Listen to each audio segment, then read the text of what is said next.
Bienvenue dans le podcast à contre-courant, le podcast des mères audacieuses, le rendez-vous inspirant qui met en lumière des femmes et des hommes qui ont choisi de redéfinir leur trajectoire, de créer leur propre voie et de conquérir leur indépendance.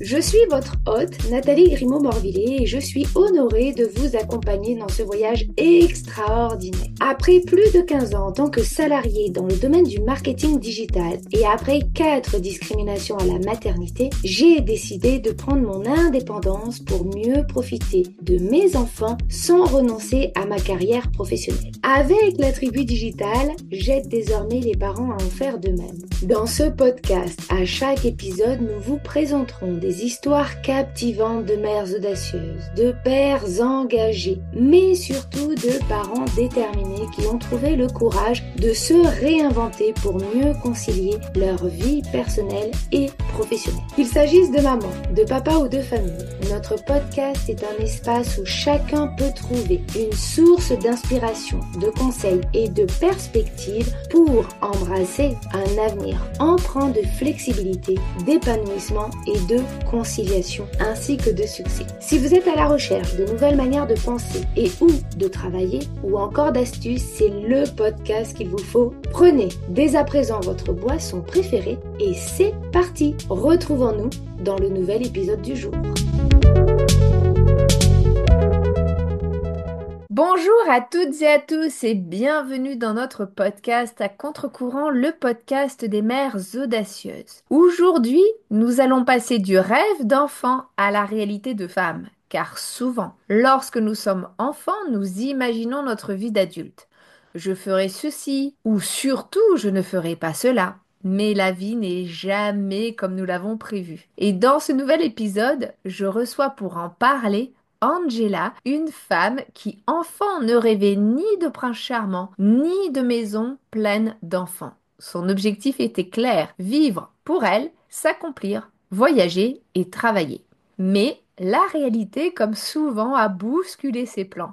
De ses études d'infirmière à ses débuts d'aide-soignante, en passant par ses expériences de maman, vendeuse ou encore conseillère en immobilier avant de revenir dans le médical avec un statut d'indépendante, Angela a multiplié les virages pour finalement revenir à son essentiel, remettre l'humain au cœur du soin et accompagner les EHPAD dans leur communication digitale. Un parcours riche en changements mais fidèle à une valeur constante, l'authenticité et l'humain avant tout. C'est donc avec grand plaisir que j'accueille aujourd'hui Angela à mes côtés. Bonjour Angela. Bonjour Nathalie, Je est-ce que suis ça va? ravie de t'avoir aujourd'hui à mes côtés.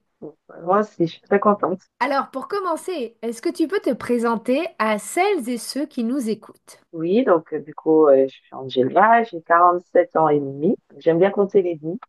Donc, je sais que mon âge, 48 ans, ça arrive en septembre, donc je prends le temps et mon temps d'y arriver. Du coup, je suis euro-caribéenne, donc je suis de la Guadeloupe et je vis aujourd'hui à Nantes. Ça fait 7 ans que je vis à Nantes. C'est grâce à mon mari. Il a eu une mutation professionnelle. Mhm. Je suis maman aussi de 3 enfants, un grand de 20 ans et demi, un petit ado de 10 ans et demi, et puis un petit dernier de 7 ans et demi. Donc, c'est une maison pleine de vie, de questions, de chamailleries, de rires, de journées bien remplies, et parfois avec des défis à relever aussi. Mm.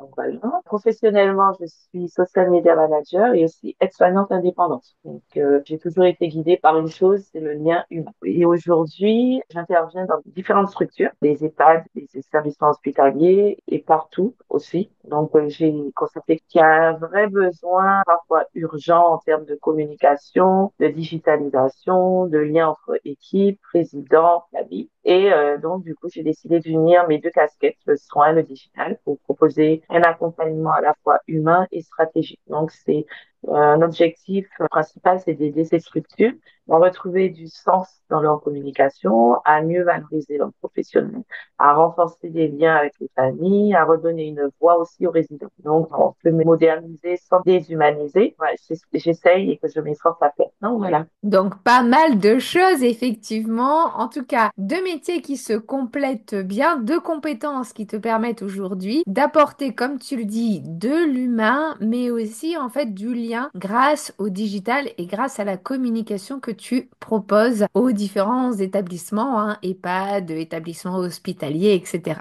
tout à fait. Depuis quand es-tu maman? Alors, tu nous as dit qu'effectivement, tu avais un grand de 20 ans et demi, mais depuis quand es-tu maman? Et puis, on va revenir sur la question combien d'enfants tu as, même si tu y as répondu un petit peu tout à l'heure. J'ai eu mon premier à 27 ans et puis après, 10 ans plus tard, j'ai eu mon deuxième qui va bientôt avoir 11 ans en décembre. Donc, il me le fait rappeler, c'est bientôt le collège, maman, hein, donc, ils se seront déjà grands. Et mon petit dernier qui va fêter ses 8 ans aussi à la fin de l'année. Donc, j'en ai trois qui sont nés tous les trois à la fin de l'année. Un jour de pleine lune, un dimanche. Donc, comme si la vie m'offrait des cadeaux avant le bilan annuel. Et puis, être maman, du coup, à trois âges différents, c'est une sorte de voyage. Ça me permet de découvrir pour mon grand, qui est en train de devenir un adulte, écouter un peu mieux, allons l'accompagner dans ce qu'il veut faire. Le deuxième, bon, ben, comme on sait, la pré-ado, c'est plein de remous. Oh oui. Voilà. Donc, il est encore gentil, hein, mais voilà, il est encore collé à maman, mais il y a des petits remous. Et mon petit dernier, on savoure encore le rituel de l'enfant. Mais on a aussi les tumultes du préado et du jeune adulte, mais on s'adapte, on écoute. On fait autrement, on essaye de lâcher prise. Donc, c'est ce que j'essaye de faire, hein, de lâcher prise. Et donc, voilà, ça me permet aussi, dans la vie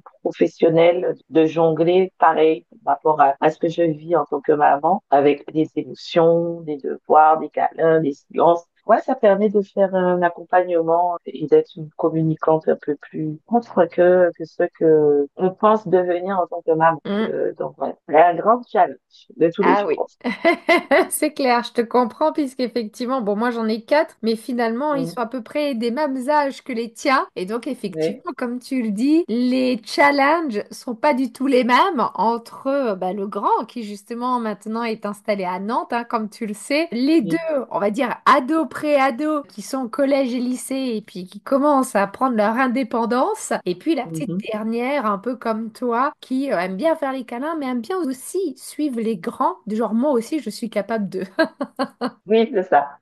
Mais bon, ils sont agréables. Ça fait Bon, c'est le plaisir. principal, ouais. Est-ce que tu peux nous raconter comment nous nous sommes rencontrés? Alors, au départ, ben, je démissionnais de mon poste de vendeuse et j'ai fait un bilan de compétences entre-temps. Et dans ce bilan, on a ressorti deux choses très claires. Le médical, donc j'y étais avant, donc ça s'est ressorti. Et aussi le digital, que j'avais touché un peu le digital. Mhm. Et donc, voilà, le digital m'intéressait davantage. Donc, j'ai fait mes recherches, je regardais sur Facebook. Je suis tombée sur une de tes masterclass que tu proposais. Et donc, voilà, ça me parlait beaucoup. Ça résonnait en moi. Voilà, je vais peut-être m'inscrire. Donc, je me suis inscrite et on s'est rencontrés en visio, édition télé, en automne 2023. Et après, proposé un séminaire en janvier 2024. Je me suis inscrite, je suis venue sur Paris. Et là, on s'est vu Ouais. en chair et en os. Il y a eu de bons moments, des rires, des émotions, des pleurs. Et puis, j'ai rencontré aussi d'autres mamans, d'autres femmes qui ont eu des parcours différents du mien. Mais le lien qu'on avait, c'est le choix entre ta famille et le professionnel. Et donc, je me suis dit, oui, je suis pas toute seule, en fait.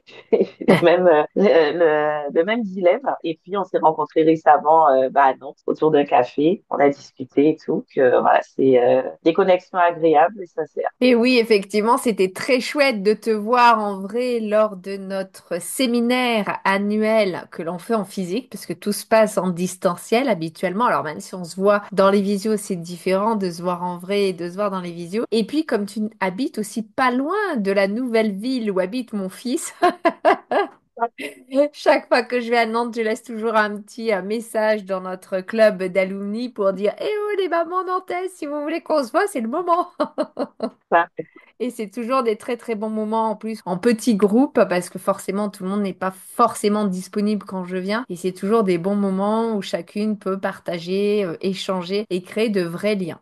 c'est vrai. Si tu étais une femme à impact connue, qui serais-tu? Mais surtout pourquoi? Alors, cette question, et quand je l'ai lue, ça m'a fait sourire. Je fais, quelle femme a impact? Et ça m'a fait beaucoup réfléchir aussi. Du coup, vu mon âge, 47 ans et demi, j'ai eu une génération de femmes à impact. Mhm. Donc, connues ou anonymes, mais voilà, elles m'ont façonné, elles m'ont accompagnée, elles m'ont guidée, même sans que je le sache. Et donc, j'ai une panoplie de femmes.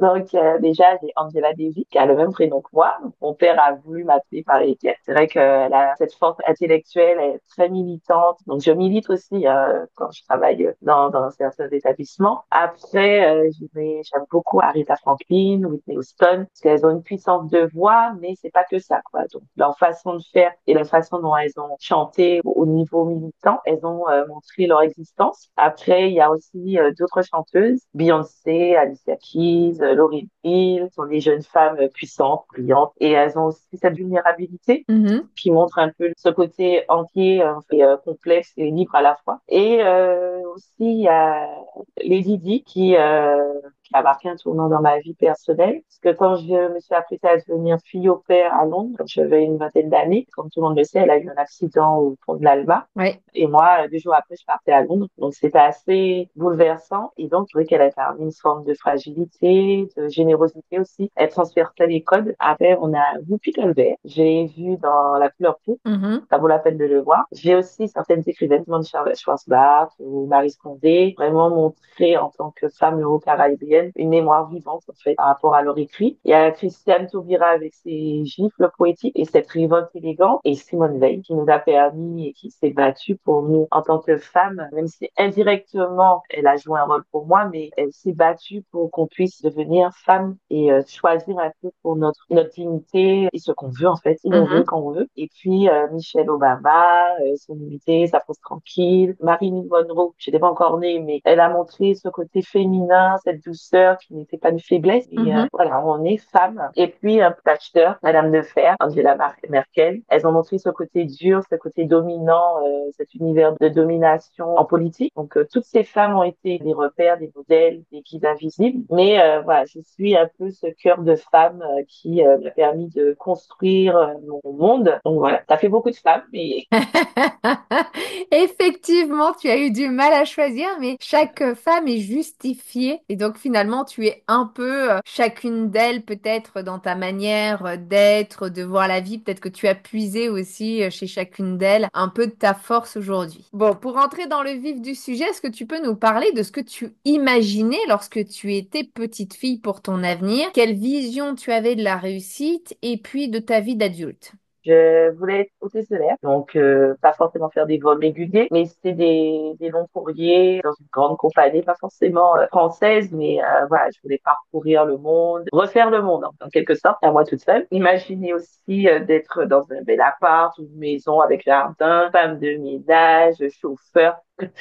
Donc, c'était un peu mon rêve. Et surtout, voyager avec ma mère, les voir régulièrement. Bon, du coup, la Guadeloupe fait que c'était un peu loin, donc retourner souvent les voir. Et donc, j'avais déjà cet esprit d'indépendance, d'être libre, de maîtriser ma vie, être autonome financièrement, en fait. Voilà, tout ce qu'on entend actuellement. Donc, j'avais déjà ce petit rêve et donc un peu suivre mon père qui était aussi indépendant, donc il est plus de ce monde, mais qui travaillait à son compte, qui était architecte, entrepreneur, construisait des maisons. Donc, il m'inspirait énormément. Bon, la vie, pour maintenant, 3 enfants. Donc, complètement différente de ce que tu avais imaginé. Voilà, c'est ça. Et chauffeur, bon, ben, c'est moi. Je suis le chauffeur des enfants. J'ai s'en la plupart. Voilà, je prends pas l'avion toutes les semaines, mais voilà, je suis un petit peu le chauffeur. Mais j'ai quand même ce petit rêve d'enfant, cette indépendance, puisque voilà, j'ai choisi d'être indépendante en tant qu'aide-soignante et puis maintenant social media manager. Donc ça vient quand même dedans, mais voilà. Et bon, on peut dire que voilà, j'ai quand même cette petite vie d'indépendance avec mes enfants, mon mari et ma maison. J'ai une maison avec un jardin, donc déjà c'est pas mal. C'est déjà bien. Voilà. Bon, qu'est-ce qui t'a amené finalement au début de ta vie d'adulte vers ce métier d'aide-soignante, puisque c'était pas du tout celui que tu rêvais de faire quand tu étais petite? Bah, du coup, j'ai quand même fait ma formation en tant qu'hôtesse. Tout allait bien, j'étais contente et tout. Mais en 2001, il y a eu une sorte de fameux attentat, Mm. les tours de World Trade Center. J'ai fait fille au père à Londres, j'ai fait fille au père à New York et ben, je me baladais à World Trade Center quand j'avais à mes heures perdues. Et puis, du coup, donc j'ai vécu à Manhattan et la dame qui m'hébergeait justement en tant que fille au père, elle travaillait dans les tours, dans une banque française. Et du coup, bon, ben, j'ai appris qu'elle était décédée. Donc finalement, vraiment, ça m'a fait un choc. Et après, on se remet en question. On me dit, est-ce que vraiment c'est ce que je veux faire? Je suis encore jeune, j'ai rien encore vécu. Bon, avec ma mère, grande discussion familiale. Oui, tu peux pas faire ce truc-là, tu vois. Tu peux mourir à tout moment, tu peux cracher. Je dis oui, c'est sûr. Et puis elle m'a dit, bon, écoute, moi je travaille dans le milieu hospitalier. Je connais du monde, j'ai des contacts. Si tu veux, tu peux travailler dedans. Tu seras fonctionnaire et puis même tu seras infirmière. Et si vraiment tu veux retourner dans le personnel navigant, tu auras un plus infirmière et en plus voilà, tu sais parler anglais, tu pourras voyager. Je dis bon, ça c'est vrai, c'est pas mal, du coup je vais faire. Et du coup je suis allée, je mise dans ce parcours médical, même si c'était quand même flou. Au départ, voilà, c'était pas trop que j'aimais parce que pour une jeune c'est assez fort d'aller vers l'humain, la nudité, enfin tout ce qui concerne le médical et concerne la nudité, c'est pas évident. Mhm. Mais voilà, je suis allée et puis j'ai constaté que le lien humain, c'était un peu ce que j'aimais. Donc voilà, j'ai exploré et jusqu'à maintenant, bon, je suis pas devenue infirmière, mais je suis quand même dedans. Donc en fait, à l'origine, c'était pas une vocation, c'est-à-dire que tu t'es laissé Non, convaincre par ta maman qui peut-être avait peur par rapport à ce qui s'est passé, par rapport aux attentats de 2001 qui ont eu lieu avec des avions, hein, justement. Et puis finalement, tu as découvert une vocation. c'est une découverte de vocation. C'est Ouais, parfois ouais, c'est pas où est-ce qu'on l'attend, notre vocation. c'est ça. Bon, tu as longtemps pensé que la maternité n'était pas faite pour toi. Comment tu as vécu finalement ce décalage entre ton rêve d'indépendance et puis cette réalité lorsqu'on devient maman? C'est vrai que la maternité, pour moi, au départ, ce n'était pas dans mes plans. Comme j'ai dit tout à l'heure, je voulais être hôtesse de l'air, je voulais aller dans des longs courriers, enfin voilà, tout ce qui concerne l'indépendance féminine. Mais c'est que autour de moi, dans ma famille, mes amis, même ma grand-mère, quand je venais la voir, on parlait d'enfants. Et ma grand-mère qui a 90 ans, elle me fait, mais c'est quand je vais voir mon arrière-petit-fils ou petite-fille, pour elle, les jours comptaient. Et du coup, voilà, c'est vrai que je me disais, bon, c'est pas le moment, moi j'ai besoin de vivre, qu'elle comprenait, hein. Mais jour, il y a l'horloge biologique qui sonnait à ma porte. Que là, j'avançais aussi. Comme j'étais dans le médical et que l'hôtesse de l'air était de côté, je me suis posé vraiment la question, est-ce que faut continuer dans cette quête d'indépendance? Et je m'ennuyais un peu, hein, toute seule, à aller travailler aux heures décalées, puis je rentrais, bon, j'allais voir mes amis, mais je voulais construire une nouvelle vie. Donc, le choix de maman est arrivé très, très vite. Et donc, j'ai décidé, justement, d'avoir mon premier enfant. Et puis, j'étais contente de l'avoir. Tout le rouage d'être maman, maternité, il fallait jongler entre les heures décalées, les nounous et tout. Mais voilà, j'étais contente de l'avoir, le tout premier. Donc, voilà. Donc finalement, cette maternité t'a quelque part transformé, toi qui te voyais sans enfant, l'horloge biologique a sonné à ta porte en te disant Eh oh, c'est peut-être Parfait. temps. Et puis finalement, tu as découvert un univers que tu n'envisageais pas jusque-là. Pourtant, j'étais fille au père, donc je m'occupais d'enfants, hein, mais je m'occupais des enfants des autres, pas du mien. Donc c'est pas pareil, ça c'est sûr. Mais ouais, ça me traversait pas du tout la tête d'avoir un enfant, mais le choix est arrivé. Voilà, je suis devenue une maman, une jeune maman avec un petit garçon, avec même sourire. On découvre l'amour. On a le premier, on découvre une sorte de forte émotion Mm. avec beaucoup d'amour et on se dit, bon, voilà, on va s'occuper d'un petit être et c'est vrai que ça m'a permis d'ancrer mon identité de femme. Ouais, c'est clair. Bon, une fois maman, tu as exploré différentes pistes professionnelles. Je le disais en introduction, tu as vendu des vêtements, tu as été dans l'immobilier, tu as été dans la communication. Est-ce que finalement, ces changements étaient une façon peut-être de retrouver cette liberté que tu avais cherchée lorsque tu avais été plus jeune? Ouais, oui, c'était une forme de reconquête de liberté professionnelle, essayer de me réaligner avec moi-même, mes priorités, ma famille, enfin, tout un ensemble. Et c'est vrai que au départ, donc, c'était mon premier, il a subi de plein fouet tout ce qui concerne les heures décalées, la crèche, les nounous à domicile, parce que j'avais des nounous aussi, puis des allers-retours aussi pendant mes études d'infirmière, parce que j'ai fait mes études d'infirmière, j'ai fait 2 fois. Mhm. Donc la première fois, elle a été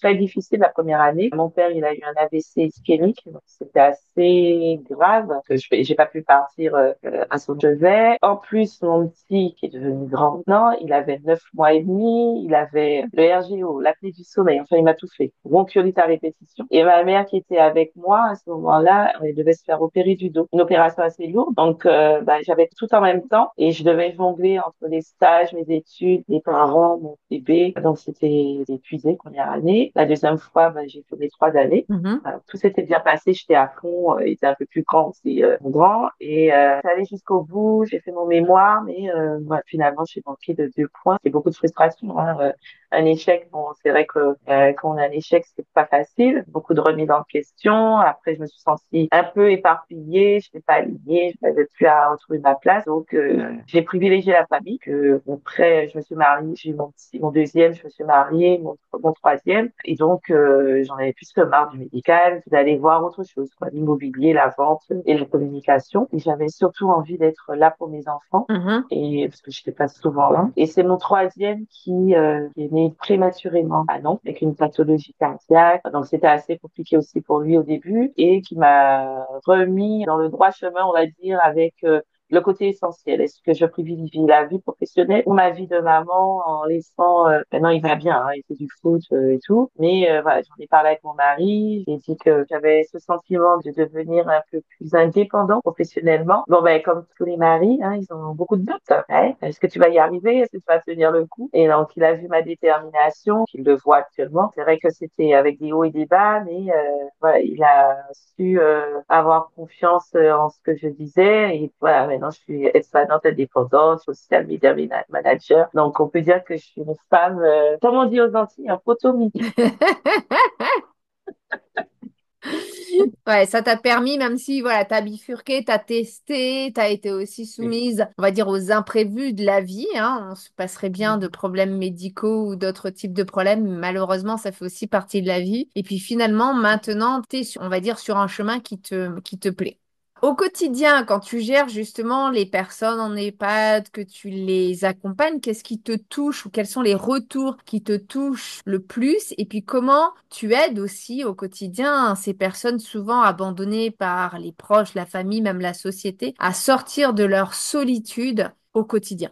Ce qui est important, c'est de les écouter. Ils ont toujours des petites histoires à raconter, ou même pour un soin d'hygiène, hein. Quand on les écoute, ils sont joyeux, ils se sentent vivre. Moi, ça me fait chaud au cœur de voir que bon, ben, je suis utile à la société, mais utile déjà pour cette personne. Et puis, voilà, il faut avoir un regard bienveillant aussi concernant ces personnes-là, parce que souvent, ils sont seuls. Et les seules familles qu'ils peuvent avoir, ben, c'est nous.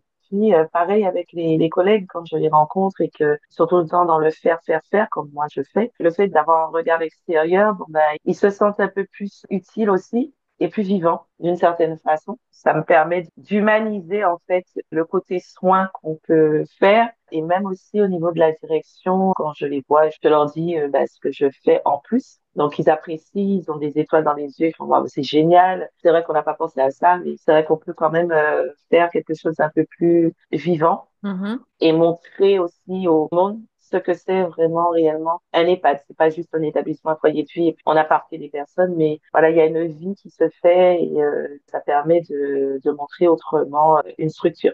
Et justement, tu dis que tu remets vraiment l'humain au centre, donc au centre dans ton activité d'aide-soignante, au centre dans ta communication ou dans l'accompagnement que tu proposes aux EHPAD. Concrètement, tu fais quoi?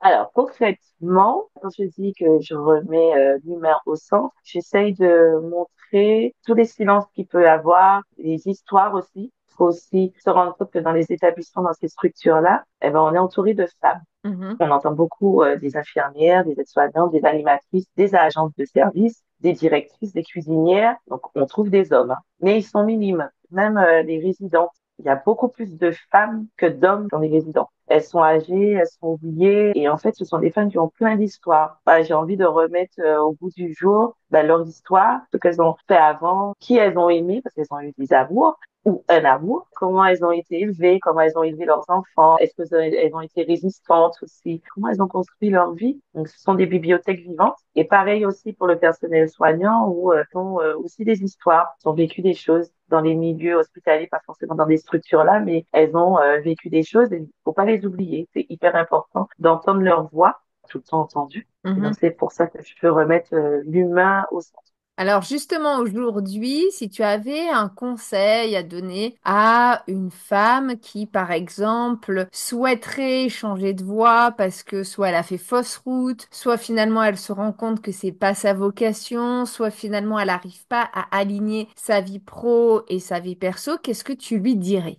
Et je lui dirais que honnêtement, on a toute une place dans ce monde et on a toute une mission. Donc, on n'a pas d'âge pour changer de voie. Pratiquement toutes les femmes ou hommes célèbres ont eu à inventer des choses, réinventer des choses, ils ont eu des échecs, ils ont recommencé. Donc, et la plupart du temps, bon, ils n'ont pas fait à 20 ans, hein, ils ont fait 40, 50, 60, 80 ans des fois. Et puis, ouais, voilà, il y a beaucoup de femmes que j'admire et que j'ai parlé tout à l'heure qui ont eu leur place aussi et qui ont leur place justement dans ce monde. Donc, il n'est pas trop tard pour le faire. Et puis derrière, il faut aussi se poser la question, mais pourquoi? Se demander pourquoi je veux le faire, pourquoi je veux faire ce changement. Qu'est-ce qui m'appelle à faire, qu'est-ce qui a du sens dans ce que je veux faire. C'est vraiment ce moteur-là, le pourquoi de la chose. Puis, on a tout aussi des moments de doute, donc ça c'est tout à fait normal. Moi, j'en ai. C'est juste un passage. Il faut se faire confiance. On a un doute, bon ben voilà, il faut se repositionner, il faut affiner. Il faut pas rester seul aussi. Il faut s'entourer aussi des personnes qui comprennent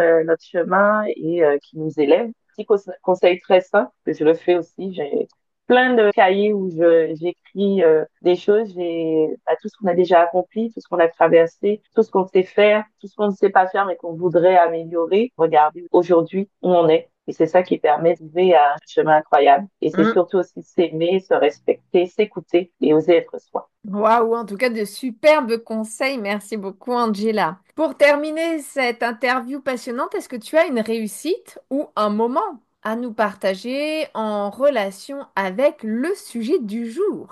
Oui, bah du coup, j'avais travaillé dans un EHPAD, il manquait quelqu'un, donc je suis venue en renfort. Puis le directeur est venu me remercier du fait que je sois venue, et puis aussi pour le travail que je faisais, et pour ma posture, mon écoute, mon intention, parce que de temps en temps, il regarde un peu comment on travaille. Et puis en discutant, spontanément, je lui ai posé la question de est-ce qu'il s'intéresse aux histoires des résidents et de ses collaborateurs? Est-ce que il le fait par version radio? Est-ce qu'il avait un réseau social? Et puis, bon, bah, il était un peu surpris et puis il m'a confié que il le fait vraiment surtout en version papier, Mhm. mais que c'est vrai que le digital n'était pas encore vraiment acquis chez lui, mais qu'il aimait beaucoup cette idée et que ça lui parlait beaucoup et qu'il était intéressé, mais que le seul frein qu'il avait, c'est qu'il n'y avait personne. Donc après, je lui ai dit, je suis social media manager et que voilà, je utilise aussi les réseaux sociaux. Il a beaucoup, beaucoup apprécié et il m'a fait, mais c'est vrai que ça manque et que on a des soignants, on a des animateurs, des cuisiniers qui ont tous un talent et d'autres voix, mais que c'est vrai que c'est important de mettre en avant ce côté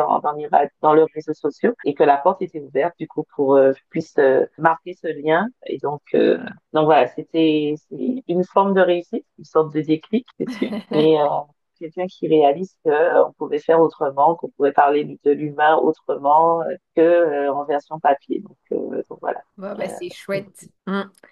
Très beau partage. En tout cas, merci beaucoup encore une fois pour ton partage en toute transparence, ton histoire aussi, puisque tu es la preuve, Angela, qu'on peut s'autoriser à sortir des sentiers battus, même quand la vie nous mène ailleurs par rapport à ce que nous avions prévu ou imaginé. Ce que je retiens, c'est qu'il n'y a pas une seule façon d'accomplir ses rêves. Parfois, ce sont les détours, les changements, les remises en question et les moments d'adaptation qui nous mènent à ce qui nous correspond vraiment. Même dans un monde plus digitalisé, nous nous rendons compte que l'humain doit rester au cœur de nos choix pour respecter nos valeurs. Et à toutes les mamans qui nous écoutent, souvenez-vous que ce témoignage vous inspire à vous autoriser, vous aussi, à créer une vie alignée à vos valeurs, même si le chemin n'est pas celui que vous aviez imaginé au départ. Et puis, si cet épisode vous a parlé, n'hésitez pas à le liker, le commenter ou même à le partager à une maman qui en aurait besoin. Qui sait, vous pourriez être à l'origine d'un changement radical. En attendant notre prochain épisode, je vous souhaite à toutes et à tous une très belle journée, après-midi ou soirée et surtout, prenez soin de vous.